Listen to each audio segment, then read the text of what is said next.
नमस्कार विद्यार्थी मित्रांनो, वर्ग 9वा विज्ञान आणि तंत्रज्ञान याच्यामध्ये आपण चौथ्या घटकाचा अभ्यास करत आहोत की चौथा घटक कोणचा आहे, चौथं प्रकरण कोणचं आहे तर मूलद्रव्याचे मोजमाप.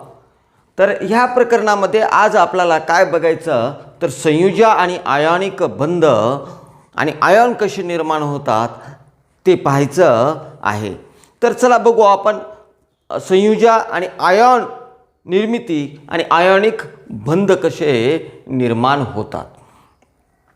तर संयुजा म्हणजे काय तर मूलद्रव्यांची संयोग पावण्याची जी क्षमता आहे, म्हणजे मूलद्रव्याची संयोग पावण्याची जी क्षमता आहे त्याला आपण संयुजा असं म्हटलं. पण संयुजाची दुसरी पण डेफिनेशन आपल्याला करता येईल की मूलद्रव्याच्या बाहेरच्या कक्षेमध्ये जे इलेक्ट्रॉन आहेत, म्हणजे इलेक्ट्रॉन स्वरूपन केल्यानंतर इलेक्ट्रॉन स्वरूपन लिहिल्यानंतर त्याच्या बाहेरच्या कक्षेमध्ये जे इलेक्ट्रॉन आहेत त्या इलेक्ट्रॉनवरूनही आम्हाला संयुजा लिहिता येते. मूलद्रव्याचं आम्ही सोडियमचं उदाहरण घेऊ की हे सोडियम आहे. ह्या सोडियममध्ये 2, 8 आणि 1 असं काय की त्याचं इलेक्ट्रॉनिक स्वरूपण आहे.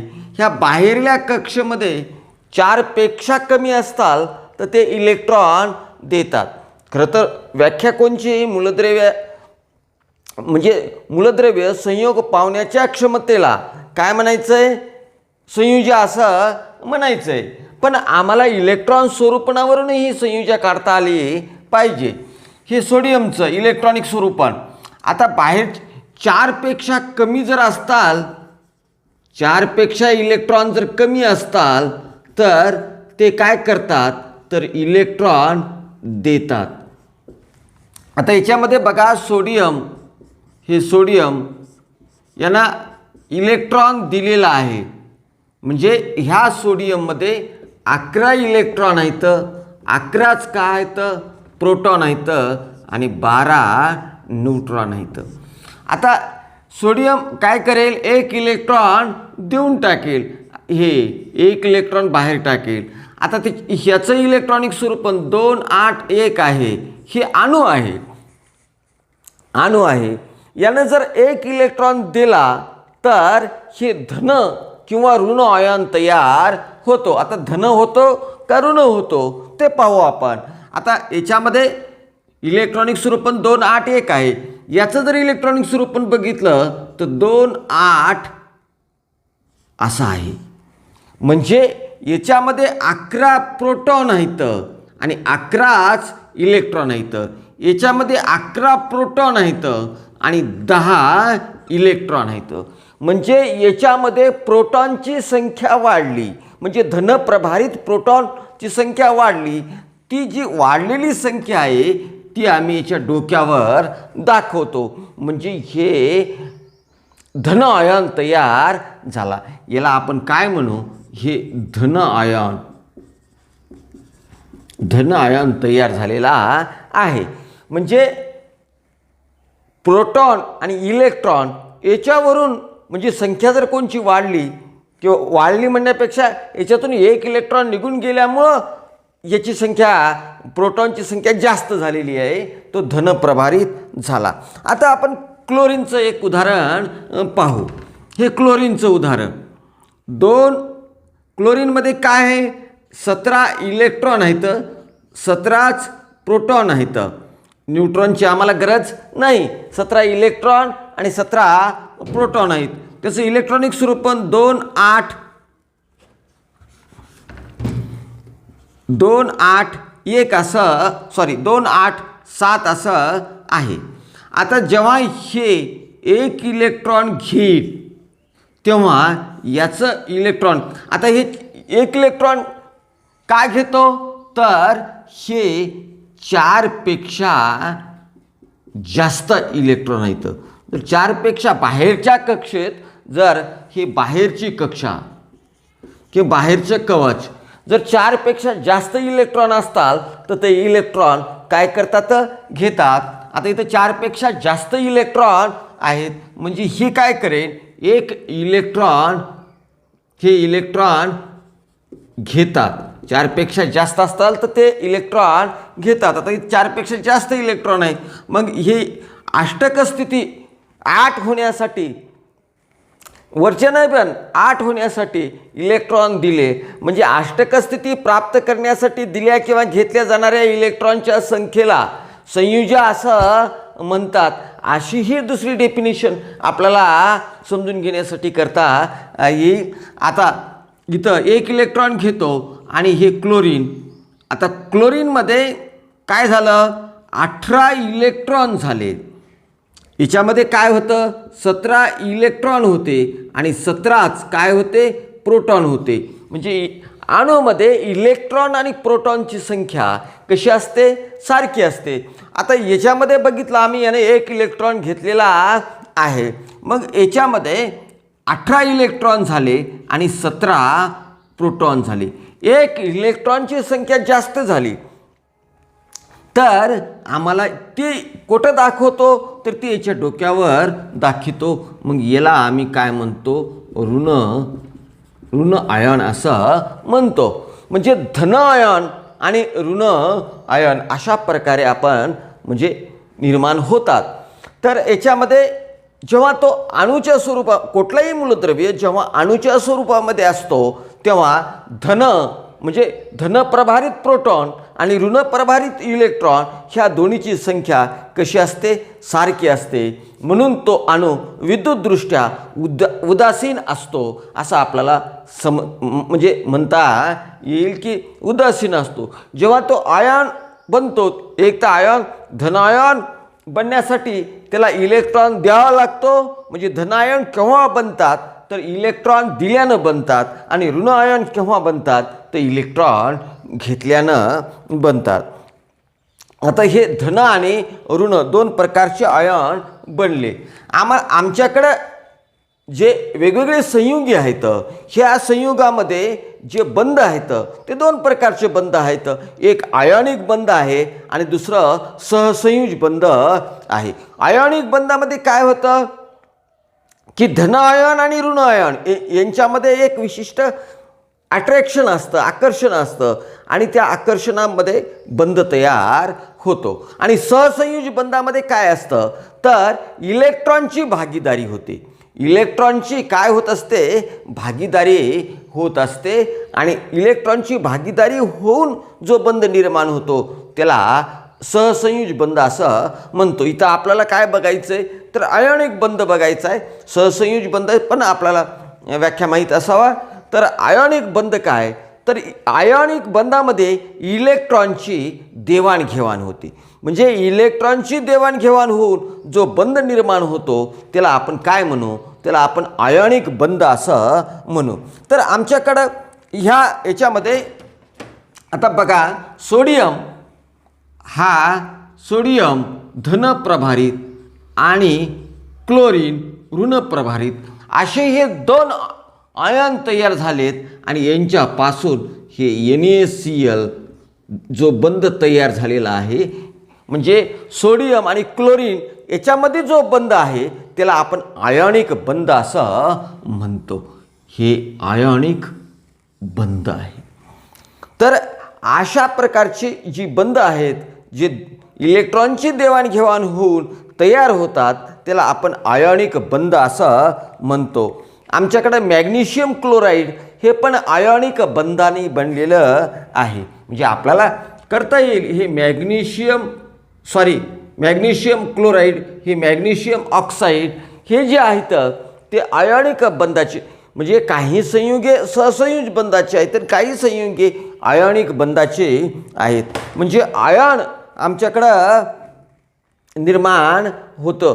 आयन धन आयन आणि ऋण आयन निर्माण झालं की त्यांच्यापासून जी बंध तयार होतात त्याला आपण आयनिक बंध म्हणतो. आणि आयनिक बंधामध्ये इलेक्ट्रॉनची देवाणघेवाण होतो.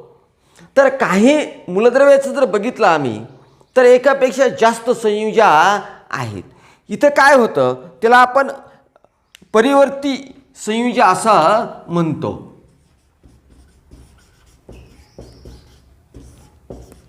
ही परिवर्ती संयुजा काय आहे की ह्या परिवर्ती संयुजामध्ये म्हणजे इलेक्ट्रॉन म्हणजे काही मूलद्रव्य असे आहेत, तर काही मूलद्रव्य काय होतात विशिष्ट परिस्थितीमध्ये, म्हणजे वेगवेगळ्या परिस्थितीमध्ये ती इलेक्ट्रॉन देऊ बी शकतात आणि घेऊ बी शकतात. म्हणजे अशा वेळेस अशी मूलद्रव्य एकापेक्षा जास्त संयुजा निर्माण करतात. मग त्या संयुजाला आपण काय म्हणतो, तर परिवर्तित संयुजा असं म्हणतो. तर मला असं वाटतं की संयुजा म्हणजे काय, संयुजा आणि आयन कसे निर्माण होतात आणि आयनिक बंध म्हणजे काय, याच्यासाठी अधिक समजून घेण्यासाठी आपण अजून एक उदाहरण पाहू. दुसरं एक उदाहरण अतिशय सोपं आणि सुटसुटीत असं बघू आपल्याला समजण्यासाठी, की हे आमच्याकडं मॅग्नेशियम आहे. ह्या मॅग्नेशियमचे इलेक्ट्रॉनिक म्हणजे 12 इलेक्ट्रॉन आहेत आणि 12च काय आहेत, प्रोटॉन आहेत. याचं जर इलेक्ट्रॉनिक स्वरूप पण बघितलं आम्ही, तर याचं इलेक्ट्रॉनिक स्वरूप पण आहे 2, 8, 2 असं आहे. तो काय करतो, अष्टक स्थिती प्राप्त करण्यासाठी 2 इलेक्ट्रॉन देऊन टाकतो. म्हणजे याच्यामध्ये इलेक्ट्रॉन राहतात 2 आणि 8 असं इलेक्ट्रॉनिक स्वरूप पण होतं. यानं 2 इलेक्ट्रॉन बाहेर टाकलेले आहेत. आता 2 इलेक्ट्रॉन बाहेर टाकल्यानंतर याच्यामध्ये इलेक्ट्रॉनची संख्या 10 झाली आणि प्रोटॉनची संख्या 12 झालेली आहे. इलेक्ट्रॉनची संख्या 10 आणि ही 10 इलेक्ट्रॉनची संख्या आणि 12 प्रोटॉनची संख्या. म्हणजे इलेक्ट्रॉनची संख्या प्रोटॉनची संख्या कितनं वाढली, 2 वाढली. मग याच्यावर आम्ही 2 धन देतो. याला आम्ही म्हणजे धन आयन असं म्हणतो. आता हे क्लोरीन बघा, क्लोरीनचं तर आत्ताच बघितले, मॅग्नेशियम क्लोराईड. आता मॅग्नेशियम क्लोराईड ह्या क्लोरीनचं तर आत्ता पाहिलेलं आहे, 17 प्रोटॉन आहेत आणि 17च काय आहेत, इलेक्ट्रॉन आहेत. त्याचं इलेक्ट्रॉनिक स्वरूप जर बघितलं तर 2, 8, 7 आहे. याच्यामध्ये ह्या क्लोरीन काय करतो, तर हे क्लोरीन 2 इलेक्ट्रॉन इथं बाहेर पडलेले आहेत. याच्यामध्ये हा एक इलेक्ट्रॉन एक अणू आणि दुसरा क्लोरीनचा अणू, म्हणजे इथं 2 अणू घ्यावा लागतात आम्हाला. तर इथं 2 इलेक्ट्रॉन आम्ही वापरू. 2 अणू घेतले तर 2 इलेक्ट्रॉन वापरावं लागणार आहेत. इकडचे 2 इलेक्ट्रॉन इथं वापरले.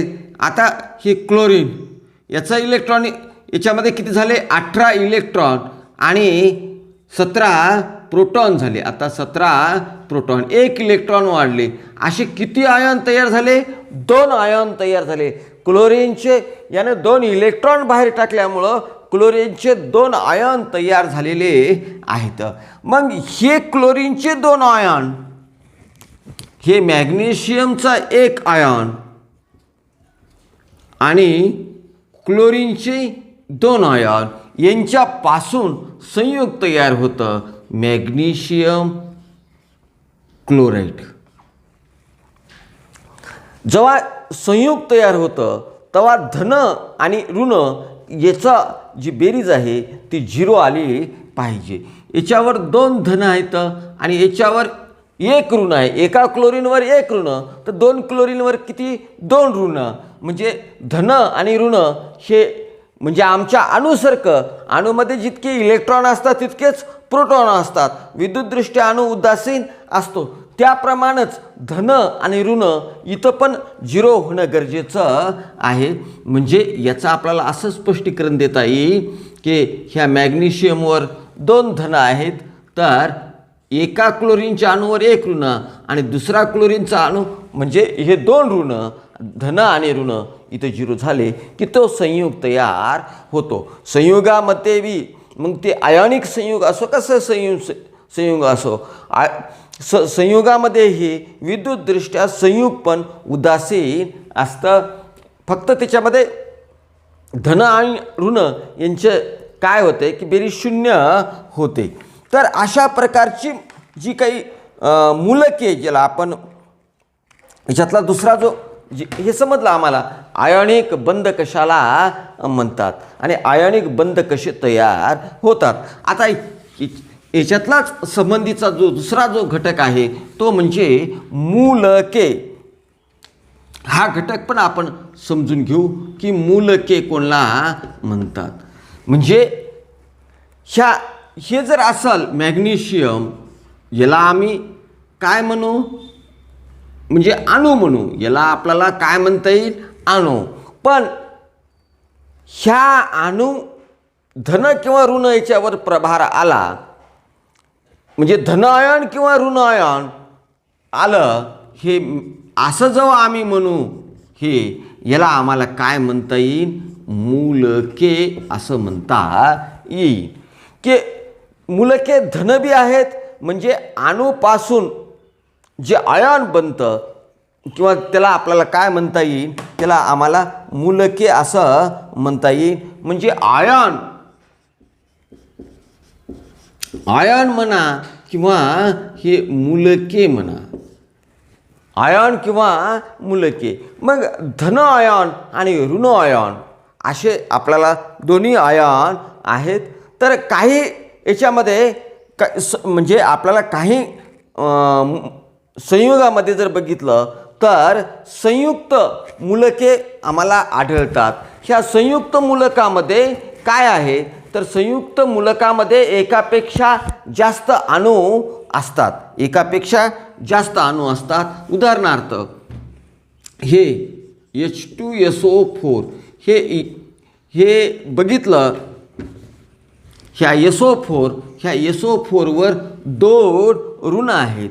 म्हणजे याच्यामध्ये सल्फर आणि ऑक्सिजन असे 2 प्रकारचे अणू वापरलेले आहेत. याला आपल्याला काय म्हणता येईल, तर याला संयुक्त मूलक किंवा संयुक्त आयन असं म्हणता येईल.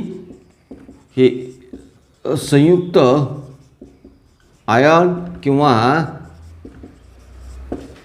संयुक्त मूलक असं म्हणता येईल. तर अशा प्रकारची अनेक संयुक्त मूलके आपल्याला आहेत की हे